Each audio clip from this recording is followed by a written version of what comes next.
Pakistan workers federation نے قدیم اور پیچیدہ لیبر قوانین کو آسان اور مختصر بنانے کا مطالبہ کر دیا۔ کوئٹہ میں منعقدہ سیمینار میں شرکاء کا مطالبہ تھا کہ لیبر قوانین کو آسان بنانے کے ساتھ ساتھ سرکاری اور نجی اداروں میں حکومت کی جانب سے مقرر کردہ مزدور کی کم از کم تنخواہ کے قانون پر عمل درآمد کیا جائے۔ پاکستان ورکرز فیڈریشن کی جانب سے مزدوروں کو درپیش مشکلات سے آگاہی کے لیے کوئٹہ میں محکمہ زراعت آفس میں سیمینار منعقد کیا گیا۔ سیمینار میں مزدور یونینز کے نمائندوں اور صحافیوں نے شرکت کی۔ اس موقع پر پاکستان ورکرز فیڈریشن کے ٹرینر محمد اسحاق کا کہنا تھا کہ ہمارا مطالبہ ہے کہ جو ملک میں لیبر قوانین بنائے گئے ہیں اس پہ مکمل عمل درآمد کیا جائے، اور جو مزدور کش قوانین بنائے جا رہے ہیں ان کا جو ہے ان کو روک کے مزدور دوستی کے بنیاد پہ قوانین بنائے، خصوصاً جو کم از کم تنخواہ منیمم ویج کے حوالے سے جو قانون بنایا گیا ان پہ عمل درآمد کر کے سرکاری اور نیم سرکاری اور غیر سرکاری اداروں میں خصوصاً مائنز میں اس پہ عمل درآمد کیا جائے۔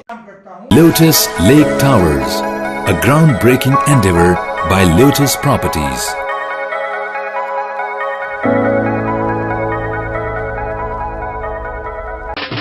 دیسی کھانوں کے متوالے ہو جائیں تیار، پاکستان کا سب سے بڑا بوفے ویکینڈ آ گیا ہے۔